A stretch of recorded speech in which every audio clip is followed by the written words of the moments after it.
Good afternoon, everyone, and a warm welcome to all of you. It's great to have the Stevenson Hall filled with friends, relatives, and loved ones. By virtue of the powers granted by the Privy Council, the Royal Conservatoire of Scotland is this day holding a congregation for the conferment of degrees. Our ceremony begins with a conferment of an honorary degree. The authority of degree awarding powers resides with the Academic Board of the Conservatoire, which may confer an honorary degree of doctor upon any person it considers has made a truly outstanding contribution to their profession and whose achievements richly deserve high distinction and recognition. We had hoped that our honorary doctorate would be with us today, but due to their filming schedule, they're not able to join us in person. But fortunately, they were able to visit with us a few weeks ago, and we were able to present this honor to the inspiring Kate Dickey as part of a small ceremony. I now invite Professor Dorothy Meal, Chair of the Board of Governors, to introduce the sponsor for the honorary graduate. Sorry. Principal Sharkey, I now invite Gemma Bodinet, Director of Drama, Dance, Production and Film, to sponsor Kate Dickey for the degree of Doctor of Drama. Chair, Principal, Governors of the Conservatoire, members of the Academic Board, graduates and invited guests. It was both an enormous honour and a joy to welcome Kate back to the Conservatoire, to receive the highest academic honour that this institute can confer. As our students sit here today contemplating the road ahead, they will have many extraordinary alumni to choose from as their potential role models. But as Director of the School of Drama, Dance, Production and Film, I can say with some authority that they could have no finer exemplar than Kate Dickey. Since leaving RCS in 1993, Kate's career is defined singularly by the breadth, integrity and quality of the work she chooses. Whether on screen or on stage, her devotion to the characters she plays and the vision of her writers and directors means that she has carved a CV that the Guardian's film critic Mark Kermode described, and wait for this, as the greatest quality of work of any actor across their career. And she has achieved this while still retaining her privacy, and with that, her ability to become someone utterly different again and again. She is a transformative actor of exceptional skill and versatility that lets their work speak for itself. As Mark Kermode went on to say, you can watch 3 Kate Dickey films back to back and not realize you are watching the same person. This transformative alchemy is all the more extraordinary when placed in the context of a multi-award-winning career. However, as we expand the huge variety of roles she has played since joining us in 1990, it becomes all the more obvious how hard it is to pinpoint a Kate Dickey performance, beyond saying it will be truthful, authentic, and unlike anything she has ever done before. And it will also, in all probability, shed light on a character very rarely given that opportunity. As she said herself, I don't feel drawn to lightness. I need something more. I feel that, and I hate saying this because it sounds pretentious, but I feel a real urge to give voices to people we don't usually hear from in real life. Kate was born in East Kilbride, and her father was a dairy farmer and then a professional gardener, which meant that she grew up across a series of Scottish estates, moving many times. Speaking to the Best of Scotland, she described her youth and the seeds that were sown on her pathway to becoming a performer.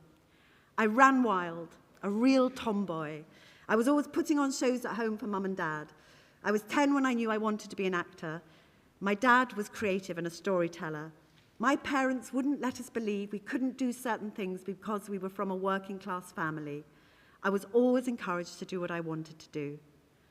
And thank goodness she did, because following drama classes that had supported her through frequent school changes and the subsequent insecurities about adjusting to new surroundings and people, she went to college in Kirkcaldy to study for a national certificate in drama, and in 1990, from here she moved to Glasgow, winning a place at the Royal Conservatoire. Her performances while with us included Isa in Ina Lamont Stewart's Men Should Weep, directed by Peter de Souza, Tranio in Shakespeare's The Taming of the Shrew, which had an all-female cast, and Angela in Carol Churchill's Fen, directed by Peter Lincoln in 1992. Jean Sangster, now our head of voice, but then her singing teacher, recalls of her, Kate was a dedicated student, a hard worker, creative, courageous and passionate, reliable and consistent, generous and open, contemporary. I recall Kate as being an extraordinary young person to teach and being inspired by her energy and commitment to life. Kate graduated in 1993 with a BA in Dramatic Studies and took this passion and drive with her. Her first steps beyond RCS were when theatre in a Glasgow flush with the recent success of European Capital of Culture. These next years were to see her working with every groundbreaking theatre and theatre company in Scotland, including the Tron, Suspect Culture, the Tramway, the Sits, Boiler House and the Arches. As Kate said in an interview for the Scottish Herald, back in the 90s, there were amazing theatre companies like 784. Andy Arnold was doing exciting work at the Arches. Robert Carlyle and Alexander Morton had set up Raindog Theatre Company. It was a way to connect, because you need that safety in numbers when you are doing a job that's scary and competitive. And there's a lot of rejection. There's a certain type of person that wants to pretend to be other people all the time. We're not confident in ourselves. Beginnings in television included the Scottish trilogy of roles in Rhapsody Nesbitt, Still Game and Taggart. It was really important to have those Scottish roles, she said. You can relate to these, seeing people who talk like you on the screen.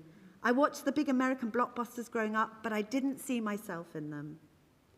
But it is perhaps her extraordinary performance as Jackie, the CCTV watching security guard, in Andrea Arnold's extraordinary directorial feature film, Red Road, in 2006, for which Kate won a Scottish BAFTA that changed the course of her career.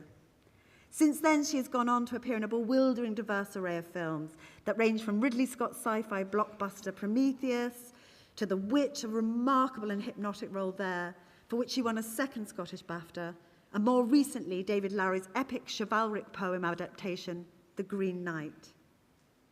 In some of these films, Kate takes the lead. In others, she plays a supporting role. However, as Mark Commode said, crucially, in none of them does she give less than 100%.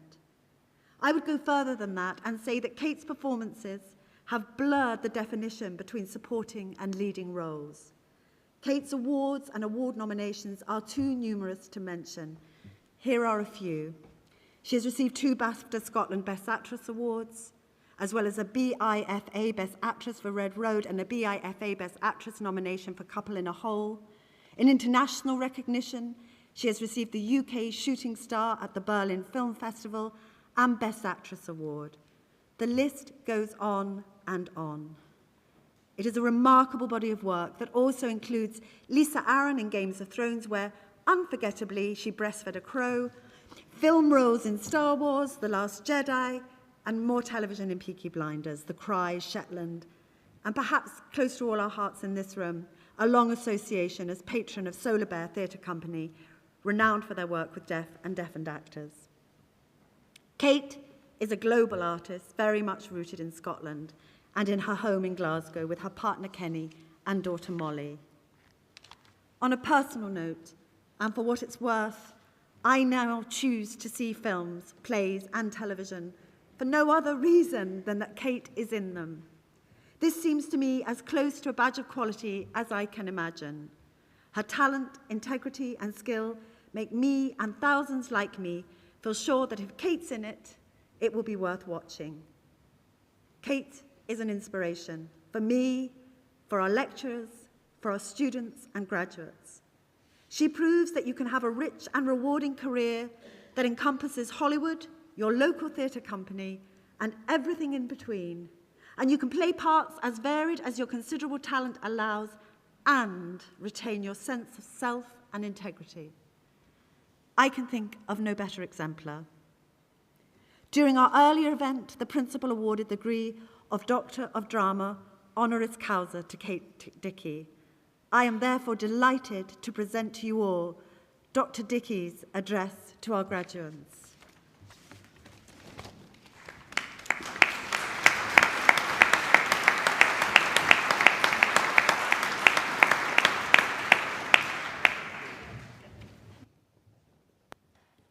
I just want to firstly say thank you so much to Professor Sharkey and to Gemma and to everyone at the RCS. This is truly an honour for me.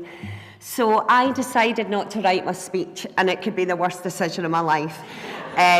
But my dad always used to say I could open my mouth and let my belly rumble. Really, really good. So I'm going to take the chance because I just wanted to talk to you from the heart today, and not kind of read something out.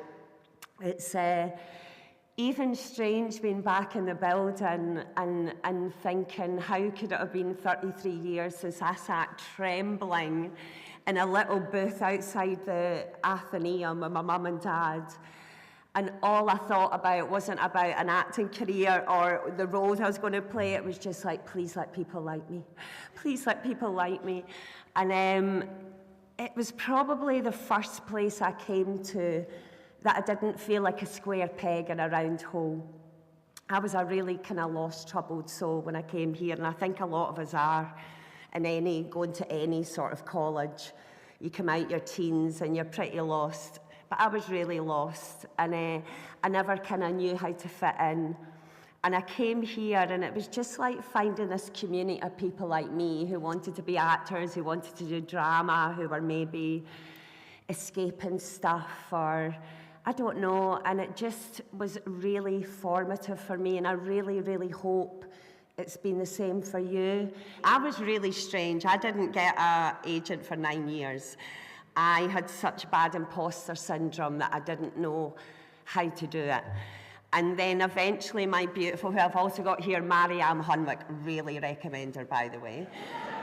I kind of fell into Marianne's arms about 9 years after I left drama school. I was 32 by that point, and I've just clung to her ever since.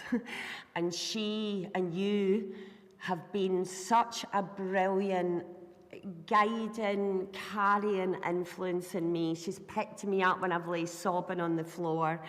She's helped me through the times where I haven't got jobs and I thought I'd never work again. I phoned her at midnight, terrified in a hotel room, thinking I can't remember my lines and I don't know anyone and I'm really, really, really scared. And I guess you think about all these people that help you through. I had a great, and I'm going to ramble because I haven't written it, so I do apologise. But it's really important for me to thank all the people that kind of allowed this to be possible, because it's a hard career to pick. You're not bringing in regular money, you don't know what, you know what I mean? There's a lot of things for people around you to deal with. And one of my amazing, amazing, amazing people in my life as well was this great drama teacher at school called Ken McClyman. And he really sadly passed away recently. And this man just, he helped me with my audition speeches here. He would like help me get parts in the local Amdram plays in Newton Stewart. He kind of made me believe it was okay to dream that I could come to this place called it was the Royal Scottish Academy then. And I had my heart set in this place and I wouldn't think of anywhere else. I didn't want to go to London and I wanted to go to the Academy. And he helped me realise that dream. Then I came here and I met amazing teachers along the way. There was an amazing voice teacher called Jean Moore when I came here. And we used to do the iambic pentameter thing. And I spent the first 3 months in first year just like, I don't know why everyone's clapping along. Da-da-da-da-da-da. So I just clapped along.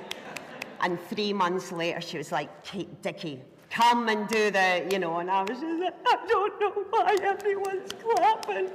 So, and then she was so kind, and I'd been terrified of her, so she was great. There's things like my mum was very, very, very poorly when I was here and really not well. And there was an amazing teacher called Ros Steen who held me in her arms while I cried after being at home a weekend. I guess what I'm trying to say really badly is it's never just about you doing these parts and, oh, I'm in a great or something. It's about all the people that kind of give you the opportunity to get there. Like if Marianne hadn't persuaded me to hang on that 2 years I didn't work.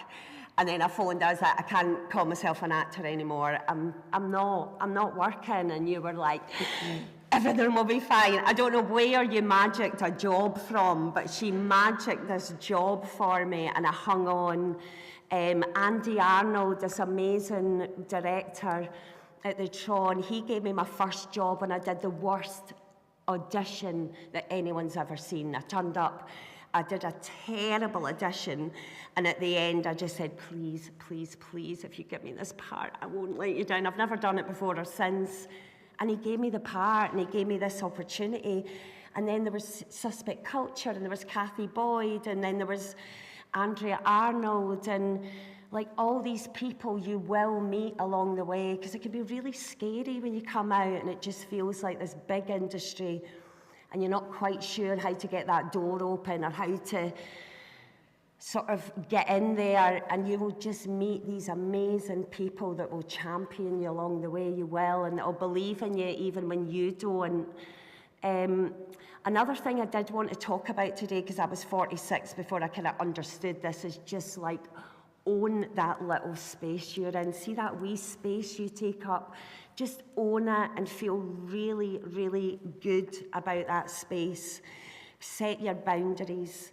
Learn that no is as important as yes. And sometimes you just need to go to the quiet and just remember who you are and remember who you can come back to and remember that your well-being is so important. And that if you've been here and trained, you're blooming brilliant. And I wish you all so much luck. It passes in a flash. And just make the most of it and enjoy it. And yeah, I hope for you as much as variety, chances, and beautiful people to meet as I've had along the way. So I wish you all the well. And I'm sorry for the ramble, but thank you. Thank you. And this is lovely. Thank you.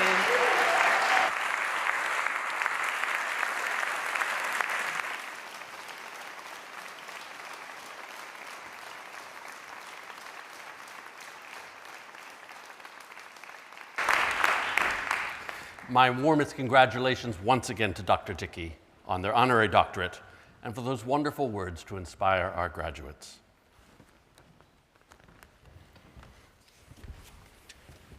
It is my pleasure to introduce a performance in celebration of the work of Dr. Kate Dickey. This is a performance by Molly McGrath of Duncan Macmillan's People's, Places and Things.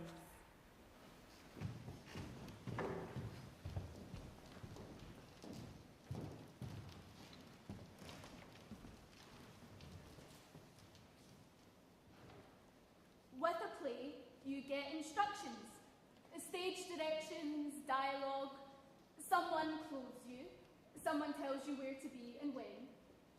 You get to live the most intense moments of a life, over and over, with all the boring bits left out. And you get to practice for weeks, and then you're applauded.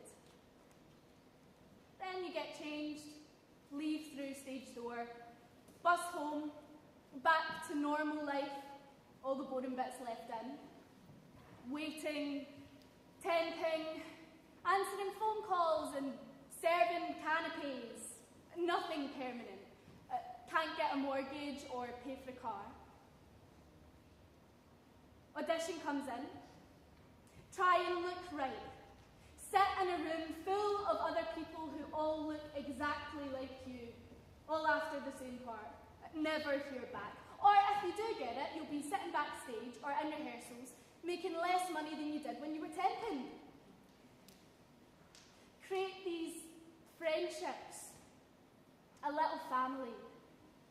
Fall in love on stage and off. And then it's over and you don't see them again. Try not to take it personally when people who aren't as good as you get the parts. When you go from being the sexy ingenue to the tired mother of three. But you keep going because sometimes, if you're really lucky, you get to stand on stage and say things that are absolutely true, even if they're made up. Things that feel more real to you, more authentic, more meaningful than anything in your own life.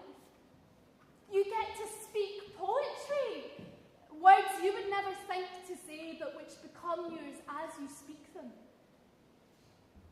And when he shall die, take him and cut him out in little stars, and he will make the face of heaven so fine that all the world will be in love with night and pay no worship to the garish sun. Oh, I have bought the mansion of a love, but not yet possessed it, and though I am sold, not yet enjoyed. So tedious as this day as the night before some festival to an impatient child that has new robes and may not wear them. Emma. Oh, here comes my nurse, and she brings news, and every tongue that speaks, but Romeo's name speaks heavenly eloquence. Now, nurse, what news? What hast thou there, the cords that Romeo bid thee send? Emma.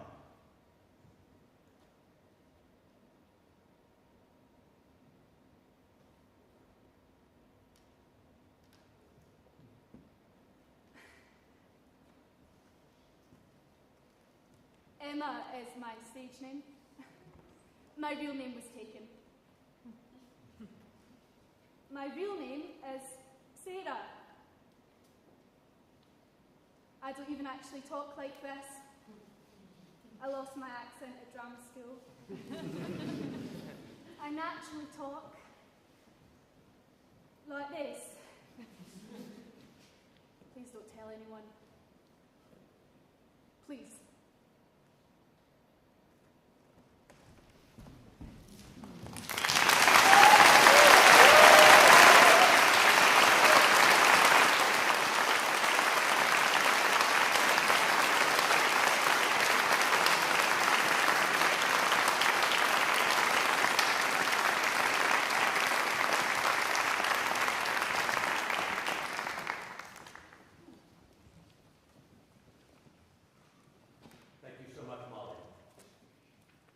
And now I invite the directors to present the graduates for their awards.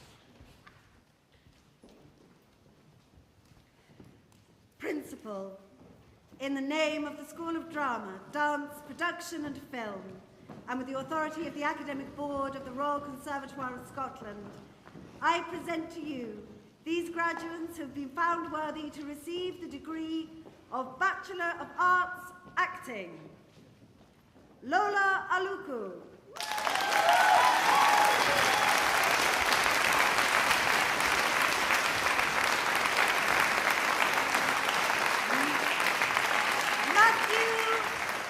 Matthew Barningham.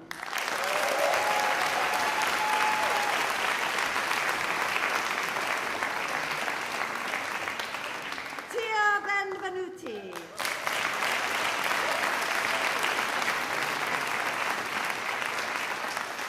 Millie Blunsom Washbrook.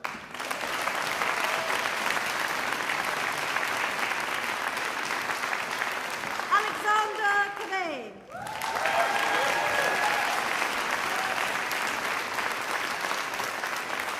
James Crutcher.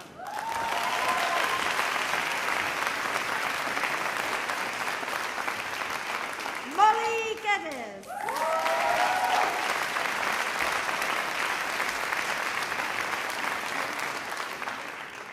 Emma Gray.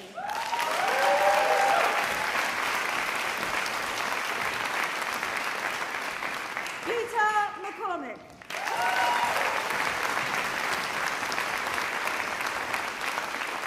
Ewan Mitchell.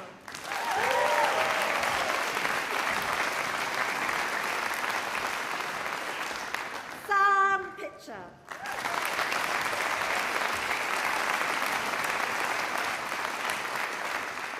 Molly Quinn.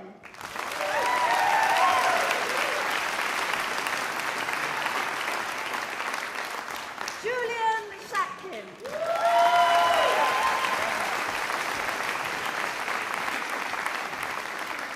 Samuel Smith.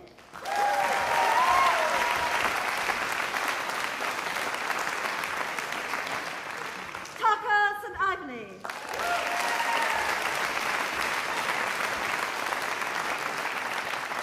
Suki Willis.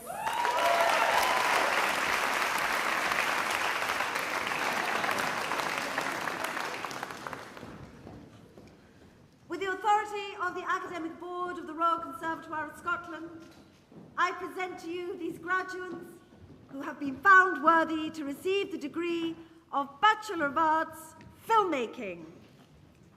Jamie Bartlett.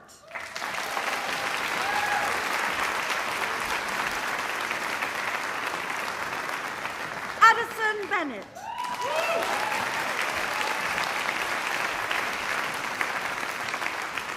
John Black.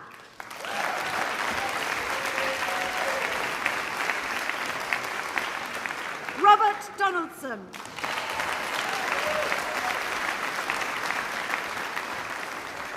Tamara Echia Ferguson.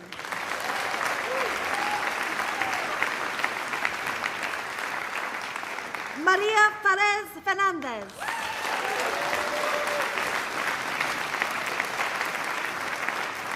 Oscar Gardner.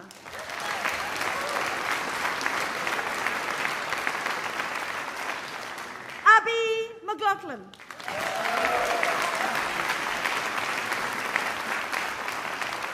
Haley Maguire.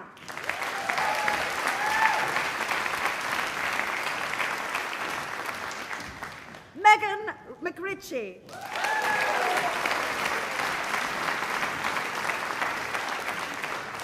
Sophia Rolston.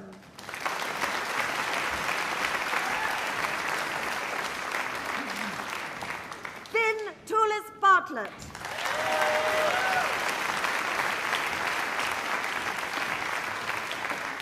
Adam Walsh.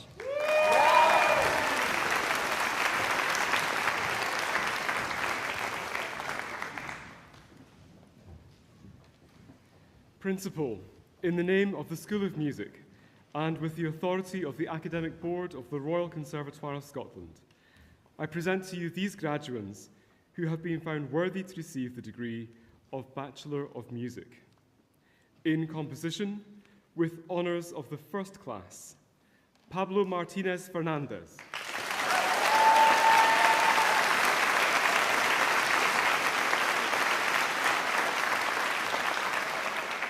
Amy Stewart.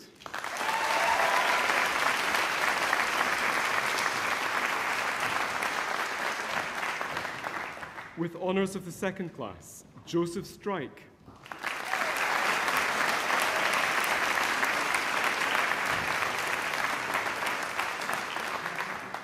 In jazz, with honours of the first class, Ewan Hasty.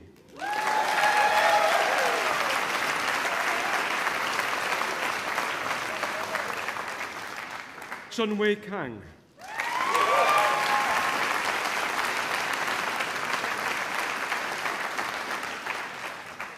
With honours of the second class, Simon Haberholtz.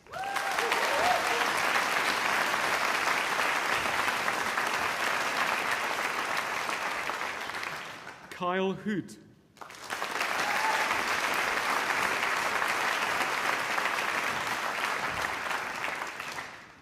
In performance, with honours of the first class, Su Yik Liang.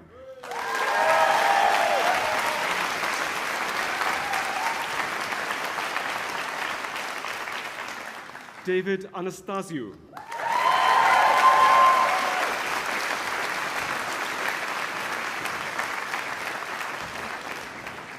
Kate Carmichael.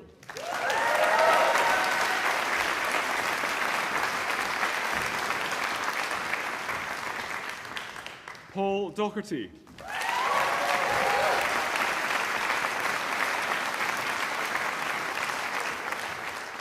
Shendel Gujing Ya.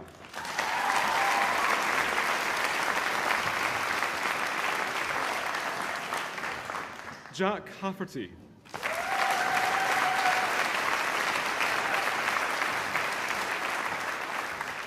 Samantha Hussein.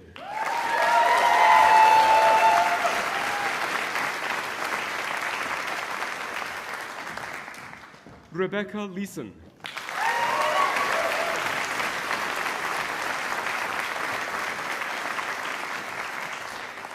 Caitlin McKenzie.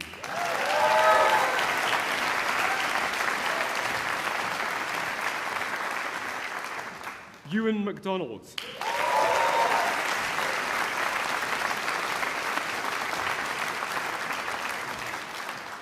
Joshua Parkhill.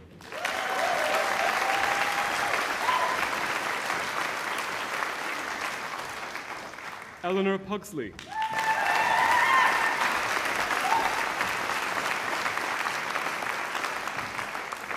Mujia Yan.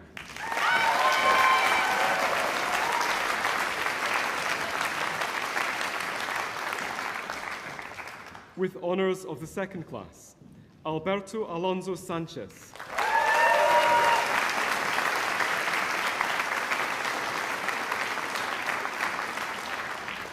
Luke Anderson.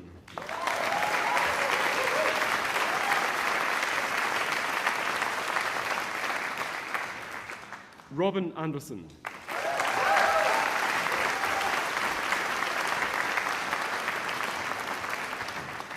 Megan Bousfield.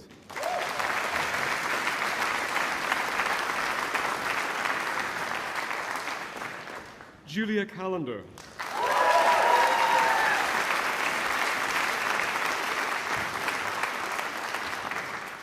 Peter Cooper.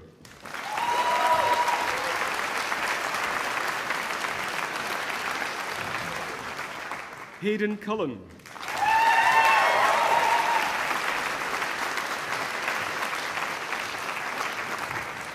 Emilian Theodor Danila.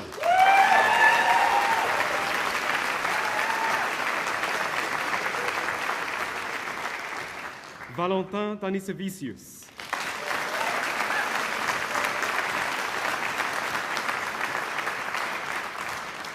Susanna Davis.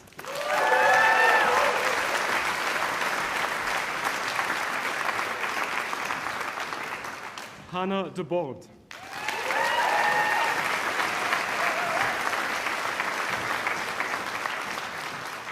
Constance Grandperrin.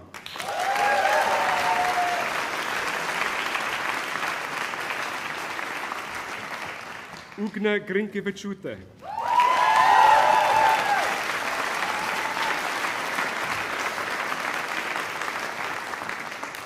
Zana Halsel.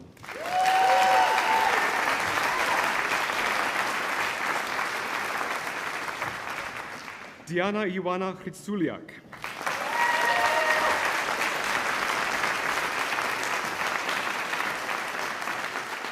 Simone Hutchison.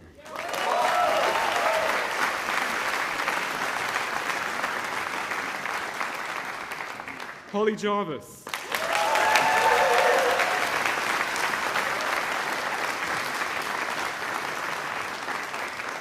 Khalil Johnson.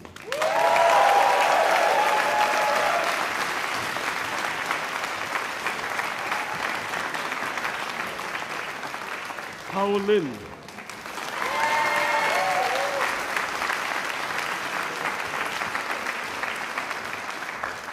Christian Loizu.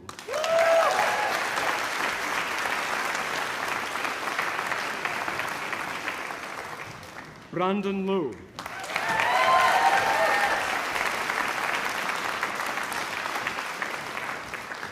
Filipos Matasaru.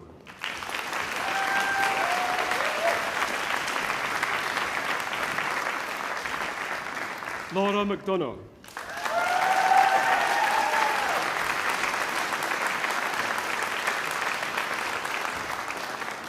Maria del Carmen Morris Fernandez.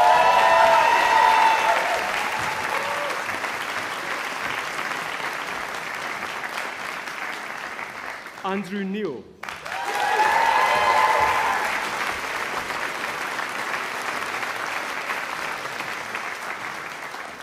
Luisa Nogueira da Silva Souza.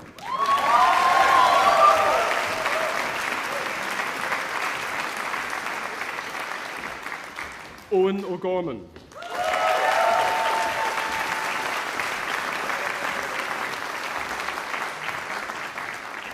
Shin Yi Ong.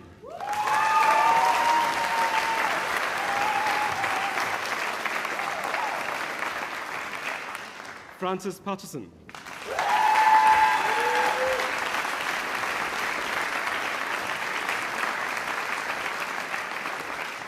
Annabelle Pizzi.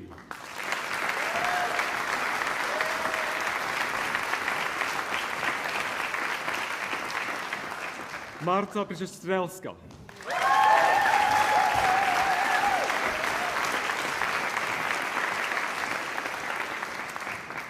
Felix Rouncival.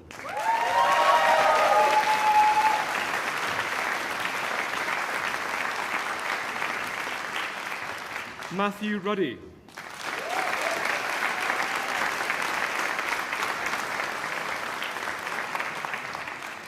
Anna Setasfero Nadaish.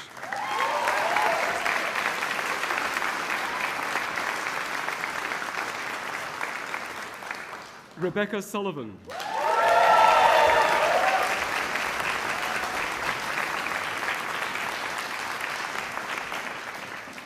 Theodore Tinkler.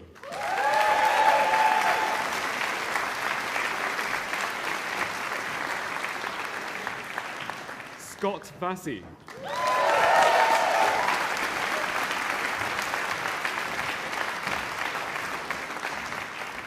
Morven Warren McCardle.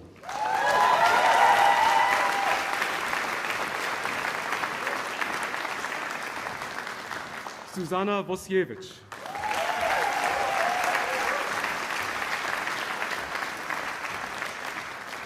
Bryony Webb.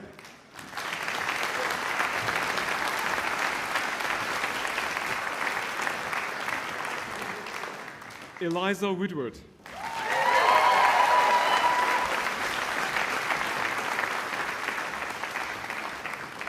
Yuje Ying Yuki.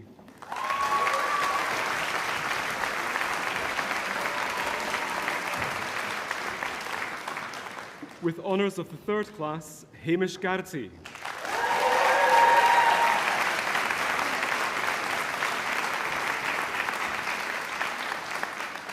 Murdo McCready.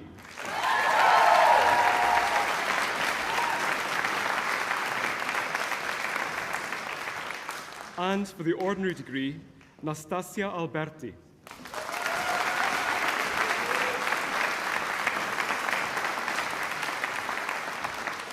Helena Troons.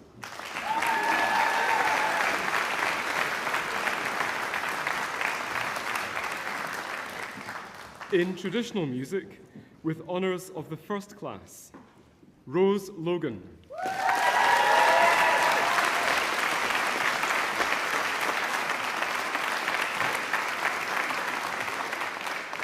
With honours of the second class, Owen Beaton.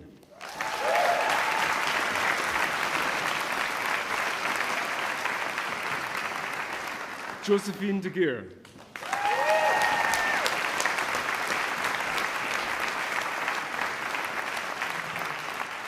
Niamh Doohan.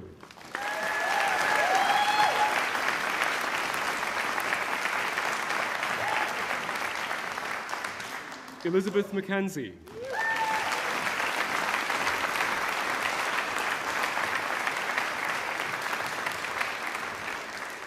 Anna Reid.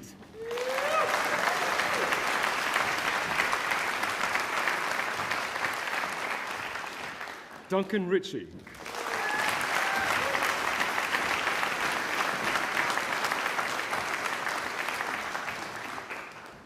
On behalf of the partnership comprising the Conservatoire and the National Piping Centre, and with the authority of the Academic Board of the Royal Conservatoire of Scotland, I present to you this graduate who has been found worthy to receive the degree of Bachelor of Music in Traditional Music Piping, with honours of the first class, Keir Milne.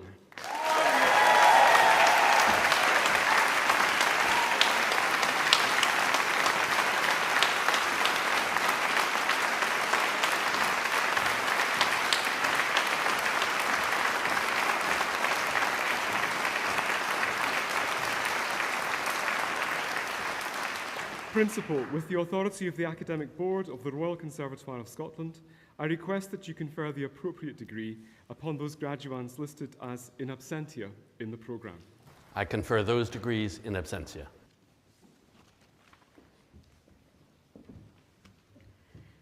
Principal, this award is given in memory of Timothy Chiwala, an exceptional student of the BA Acting programme who died in 2021 and has left a special imprint on the lives of all who knew him at RCS. Timothy embodied character emotionally and physically in an exceptional way.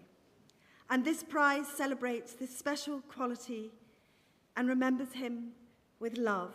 And we are delighted to have members of Timothy's family here with us this afternoon. The winner of the Timothy Chawala Prize for Movement is Ferdinand Mackay.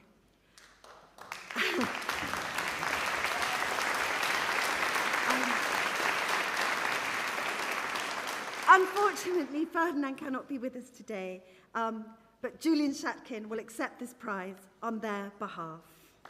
Thank you, Julian.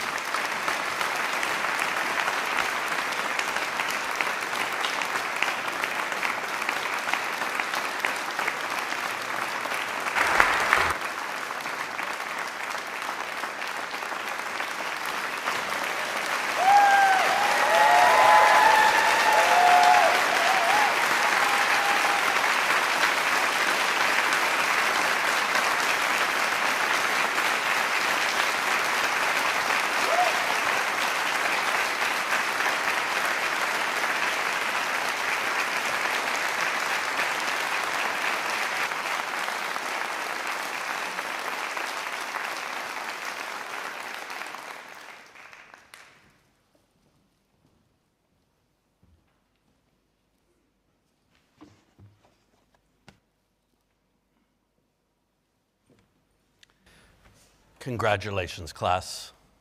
You did it. You got here, and it's a day to celebrate. We're so proud of you, especially because the past few years have been challenging in so many different ways. There are times when it's been really tough, and there's a whole team of people who've been on this journey with you, helping to make it possible. So I want to make special mention of some of them today. First, on your behalf, I'd like to thank your program teams and staff across the RCS who have given so much time to work with you, to teach you, to support you across your learning. Some of them who are here today. My warmest thanks on all of the graduates' behalf. I once again want to offer my congratulations to Kate Dickey for inspiring us, not just in the speech that she gave, but in all the work that she continues to do, being totally herself while embodying so many different characters, a role model for so many of us. So I was thinking about what to say to all of you today, and it has been a tough time. We've been through COVID, we've had so many things to think about, and I've been thinking a lot about time.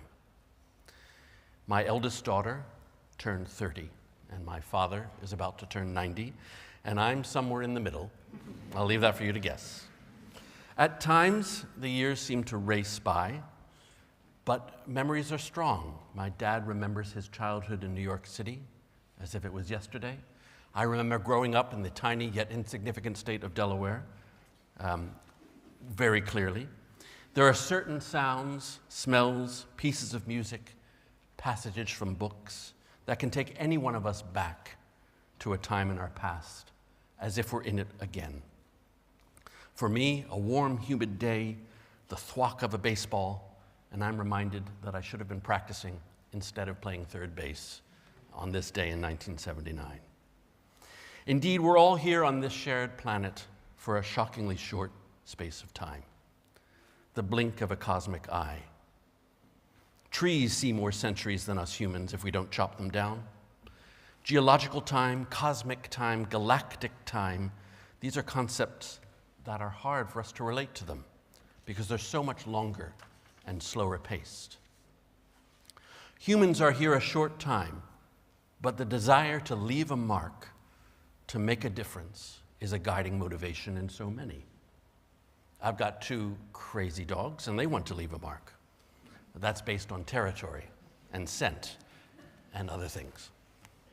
But it's humans that want to leave a mark in a uniquely human way, either with such ferocity and malice that they become tyrants who seek to impose their will, or with great love, with some tempering of humility, so that we want to care for one another, inspire one another, and share the stories of one another. And I know that performing artists fall, thank goodness, into this latter camp. The arts that we're all creating exist in a continuum of all the art that has come before. However iconoclastic or new we seek to be, we still use many of the same building blocks to structure sounds, words, steps, stitches that our forebears used and manipulated before us. And within each piece of performing art, there's its own continuum.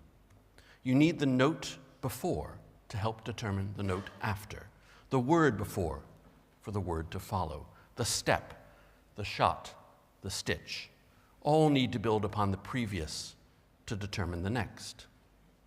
And just as we need materials and motifs to determine the next thing, so too do we need one another.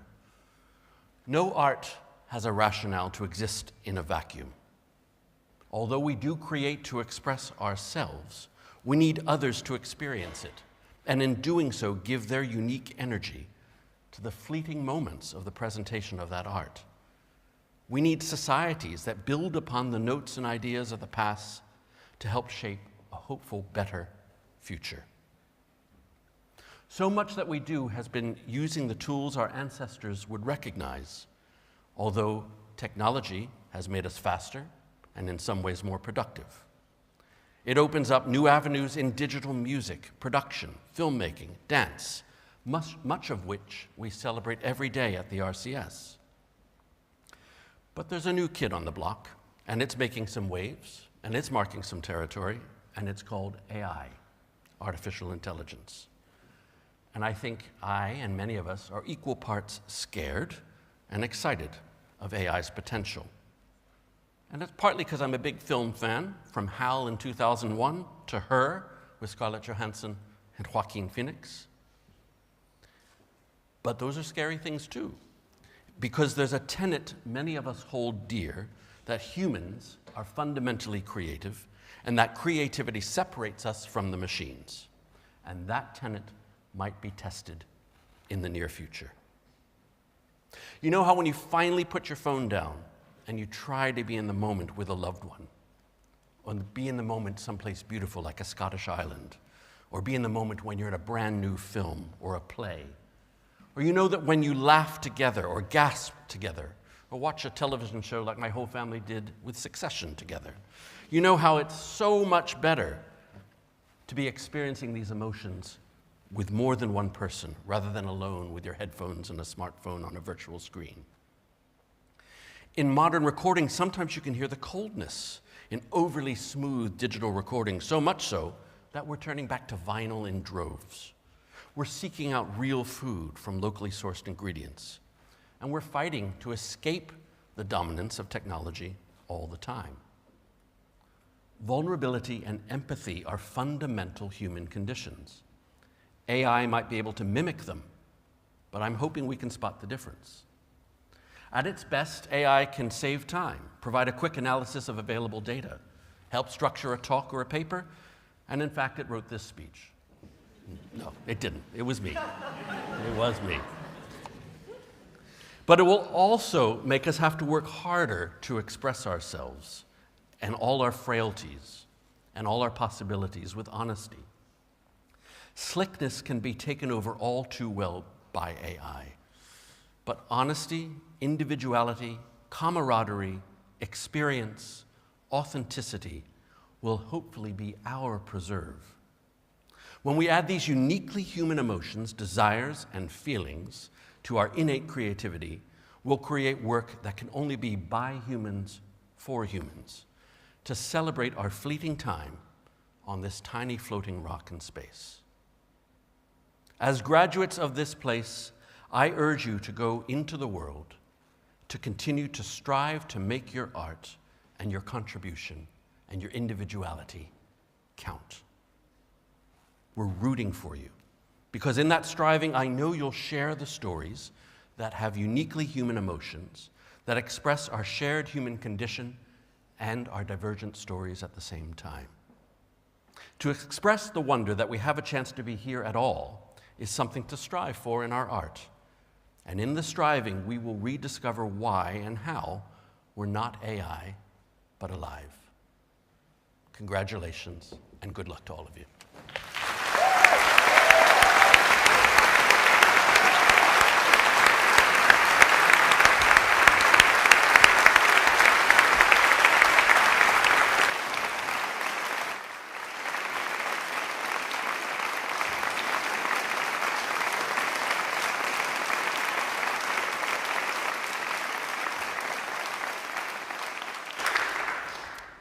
This congregation is now ended. Please be upstanding for our graduates.